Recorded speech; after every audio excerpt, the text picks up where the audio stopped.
She began to relax again, and with each moment that passed, she felt more protected. She had faith, and faith wouldn't allow the forest to be peopled again with scorpions and snakes. Faith would keep her guardian angel awake and watching. She leaned back against the rock again, and, all unknowing, fell asleep. It was light when she woke, and a beautiful sun was gilding everything around her. She felt a little cold, her clothes were grubby, but her soul was rejoicing. She had spent the whole night alone in a forest. She looked everywhere for the Magus, knowing that she would not find him. He must be walking in the forest somewhere, trying to commune with God, and perhaps wondering if the girl who'd come to see him the previous night had sufficient courage to learn the first lesson of the tradition of the sun. "I learned about the dark night," she said to the now silent forest. "I learned that the search for God is a dark night, that faith is a dark night. And that's hardly a surprise, really, because for us each day is a dark night. None of us knows what might happen even the next minute, and yet still we go forward, because we trust, because we have faith. Or, who knows, perhaps because we just don't see the mystery contained in the next second. Not that it mattered. What mattered was knowing that she had understood, that every moment in life is an act of faith, that you could choose to fill it with snakes and scorpions or with a strong protecting force, that faith cannot be explained. It was simply a dark night, and all she had to do was to accept it or not. Brida looked at her watch and saw that it was getting late. She had to catch a bus, travel for 3 hours, and think up some convincing excuse to give her boyfriend. He would never believe she had spent the whole night alone in a forest. "It's a very difficult thing, the tradition of the sun," she shouted to the forest. "I have to be my own teacher, and that isn't what I was expecting." She looked at the village down below, mentally traced her path back through the woods, and set off. First, though, she turned to the rock again. In a loud, joyous voice, she cried, "There's one other thing. You're a very interesting man." Leaning against the trunk of an old tree, the Magus watched the girl vanish into the woods. He had listened to her fears and heard her cries during the night. At one point, he had even been tempted to go over and embrace her, to shield her from her terror, saying that she didn't need this kind of challenge. Now he was pleased that he hadn't, and he felt proud that the girl, in all her youthful confusion, was his soulmate. In the center of Dublin, there is a bookshop that specializes in occult studies.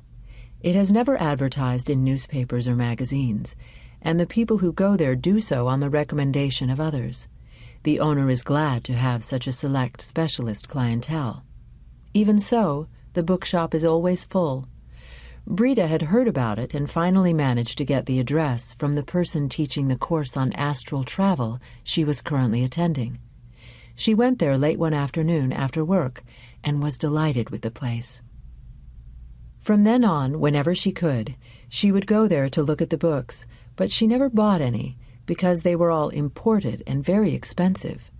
She would leaf through them, studying the designs and symbols in some of the books, and intuitively tuning in to the vibration of all that accumulated knowledge. She had grown more cautious since her experience with the Magus. Sometimes she would bemoan to herself the fact that she only managed to take part in things she could already understand. She sensed that she was missing out on something very important in life, and that if she carried on as she was, she would simply continue to repeat the same experiences over and over. And yet she didn't have the courage to change. She needed to be constantly struggling to discover her path. Now that she had experienced the dark night, she knew that she didn't want to find her way through it.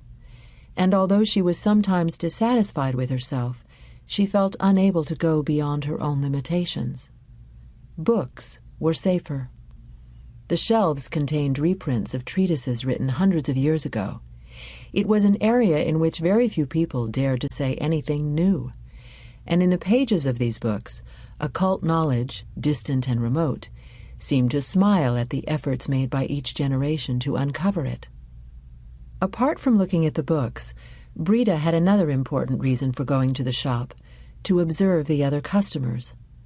Sometimes she would pretend to be reading some respectable alchemical treatise when she was, in fact, scrutinizing the men and women, usually older than she, who frequented the shop and who knew what they wanted and always went to the right shelf.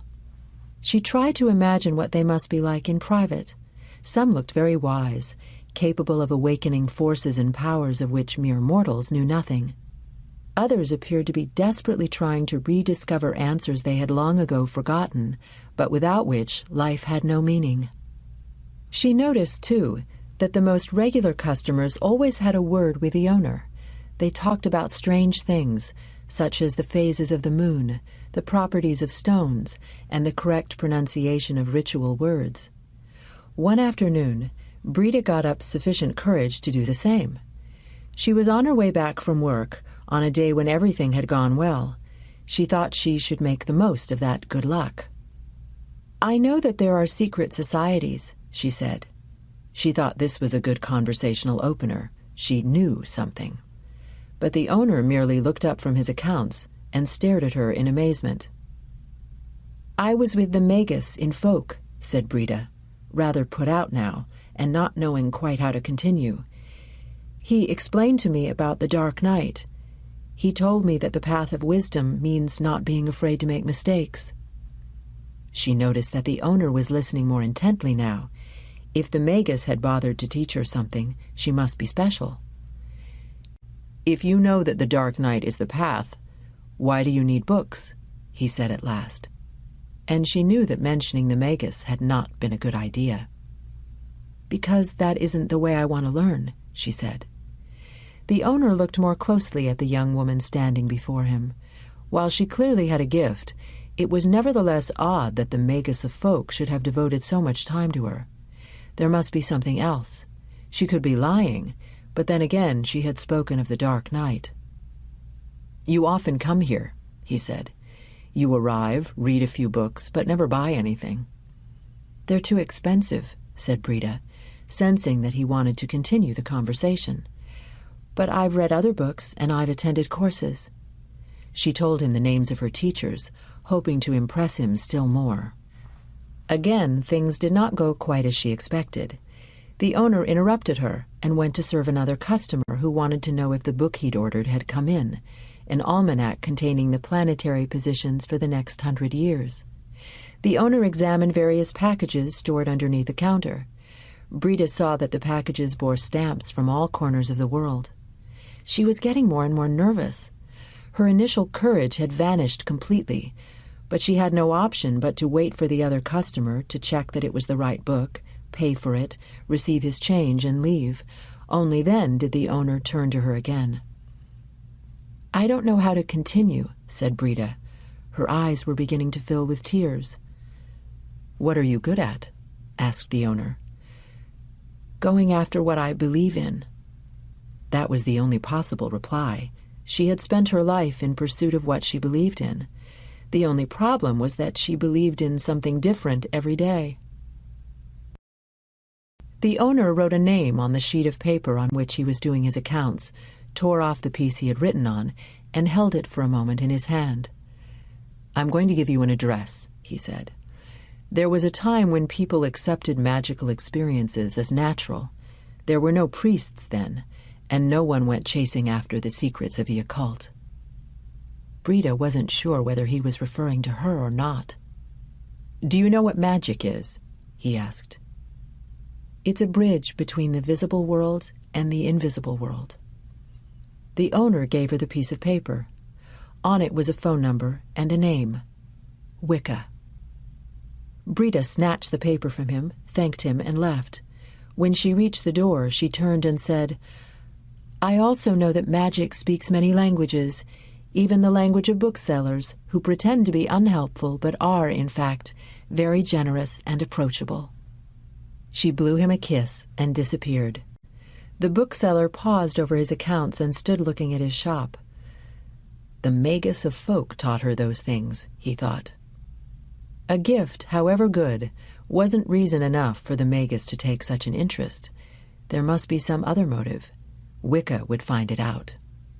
It was time to close the shop. The bookseller had noticed lately that his clientele was starting to change. It was becoming younger. As the old treatises crowding his shelves predicted, things were finally beginning to return to the place from whence they came. The old building was in the center of town, in a place that is now only visited by tourists in search of a little 19th century romanticism. Brida had had to wait a week before Wicca would agree to see her, and now she was standing outside a mysterious gray building, struggling to contain her excitement. That building was exactly as she'd imagined it would be. It was just the kind of place where the type of person who visited the bookshop should live. There was no elevator. She went up the stairs slowly so as not to be out of breath when she reached the floor she wanted, and when she arrived, she rang the bell of the only door there. Inside, a dog barked. Then, after a brief delay, a slim, elegant, serious-looking woman opened the door. "I phoned earlier," said Brida. Wicca indicated that she should come in, and Brida found herself in a living room entirely painted in white and with examples of modern art everywhere, with paintings on the walls and sculptures and vases on the tables. The light from outside was filtered through white curtains. The room was cleverly divided into different areas to accommodate sofas, a dining table, and a well-stocked library. Everything was in the very best taste and reminded Brida of the architecture and design magazines she used to look at on the newsstands. It must have cost a fortune, she thought. Wicca led Brida into the vast living room, into an area furnished by 2 Italian armchairs in leather and steel. Between the 2 chairs was a low glass table with steel legs. "You're very young," said Wicca at last. There was little point in making her usual comment about ballerinas, and so Brida said nothing, waiting to hear what the woman would say next, and meanwhile wondering what such a modern design was doing inside an old building like that. Her romantic idea of the search for knowledge had once again been shaken. "He phoned me," Wicca said, and Brida understood that she was referring to the bookseller. "I came in search of a teacher. I want to follow the road of magic." Wicca looked at Brida. She clearly possessed a gift, but she needed to know why the Magus of folk had been so interested in her. The gift on its own was not enough. If the Magus had been new to magic, he might have been impressed by the clarity with which the gift manifested itself in the young woman. But he had lived long enough to know that everyone possesses a gift. He was wise to such traps. She got up, went over to one of the bookshelves, and picked up her favorite deck of cards. "Do you know how to lay the cards?" she asked. Brida nodded. She had done a few courses and knew that the deck in the woman's hand was a tarot deck with 78 cards. She had learned various ways of laying out the tarot and was glad to have a chance to show off her knowledge. However, the woman kept hold of the deck. She shuffled the cards, then placed them face down in no particular order on the glass table. This was a method quite unlike any Brida had learned in her courses. The woman sat looking at them for a moment, said a few words in a strange language, then turned over just one of the cards. It was card number 23, a king of clubs. "Good protection," she said, "from a strong, powerful man with dark hair." Her boyfriend was neither strong nor powerful, and the Magus's hair was gray. "Don't think about his physical appearance," said Wicca, as if she had read her thoughts. "Think of your soulmate." "What do you mean, soulmate?" Brida was surprised. The woman inspired a strange respect, different from the respect she had felt for the Magus or for the bookseller. Wicca did not answer the question. She again shuffled the cards, and again spread them in that same disorderly manner on the table, except that this time the cards were face up. The card in the middle of that apparent confusion was card number 11, a woman forcing open the mouth of a lion. Wicca picked up the card and asked Brida to hold it. Brida did so, although without knowing quite what was required of her. In previous incarnations, your stronger side was always a woman, Wicca said. What do you mean by soulmate? Brida asked again. It was the first time she had challenged the woman, but it was nonetheless a very timid challenge. Wicca remained silent for a moment. A suspicion crossed her mind. For some reason, the Magus had not taught the girl about soulmates. Nonsense, she said to herself, and brushed the thought aside. The soulmate is the first thing people learn about when they want to follow the tradition of the moon, she said. Only by understanding the soulmate can we understand how knowledge can be transmitted over time. As Wicca continued her explanation, Brida remained silent, feeling anxious. We are eternal because we are all manifestations of God, Wicca said. That is why we go through many lives and many deaths, emerging out of some unknown place and going toward another equally unknown place. You must get used to the fact that there are many things in magic which are not and never will be explained. God decided to do certain things in a certain way, and why he did this is a secret known only to him. The dark night of faith, thought Brida. So it existed in the tradition of the moon as well. The fact is that this happens, Wicca went on, and when people think of reincarnation, they always come up against a very difficult question. If, in the beginning, there were so few people on the face of the earth, and now there are so many, where did all those new souls come from? Brida held her breath. She had asked herself this question many times. The answer is simple, said Wicca, after pausing to savor the young woman's eager silence. In certain reincarnations, we divide into two. Our souls divide as do crystals and stars, cells and plants. Our soul divides in two, and those new souls are in turn transformed into two, and so within a few generations, we are scattered over a large part of Earth. And does only one of those parts know who it is? Asked Brida. She had many questions to ask, but she wanted to ask them one at a time, and this seemed the most important. We form part of what the alchemists call the anima mundi, the soul of the world, said Wicca, without replying to the question. The truth is that if the anima mundi were merely to keep dividing, it would keep growing, but it would also become gradually weaker. That is why, as well as dividing into two, we also find ourselves. And that process of finding ourselves is called love. Because when a soul divides, it always divides into a male part and a female part. That's how the book of Genesis explains it. The soul of Adam was split in two, and Eve was born out of him. Wicca stopped suddenly and sat looking at the cards scattered on the table. There are many cards, she said, but they're all part of the same deck. In order to understand their message, we need them all. All are equally important. So it is with souls. Human beings are all interlinked, like the cards in this deck. In each life, we feel a mysterious obligation to find at least one of those soulmates. The greater love that separated them feels pleased with the love that brings them together again. But how will I know who my soulmate is? Brida felt that this was one of the most important questions she had ever asked in her life. Wicca laughed. She had already asked herself that question, and with the same eager anxiety as the young woman opposite her. You could tell your soulmate by the light in their eyes, and since time began, that has been how people have recognized their true love. The tradition of the moon used a different process, a kind of vision that showed a point of light above the left shoulder of your soulmate. But she wouldn't tell the girl that just yet. She might one day learn to see that point of light, or she might not.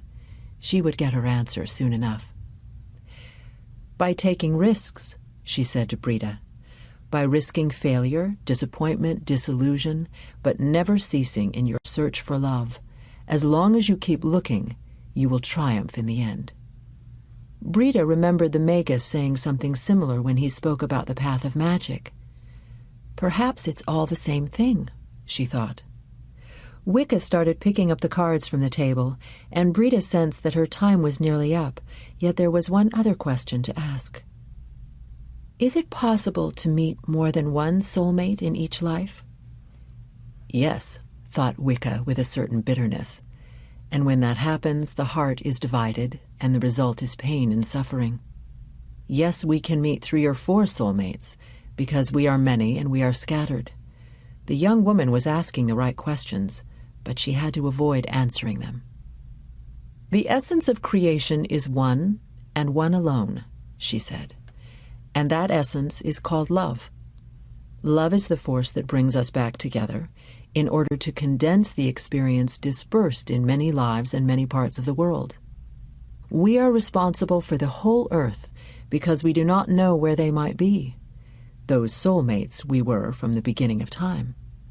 If they are well, then we too will be happy. If they are not well, we will suffer, however unconsciously, a portion of their pain.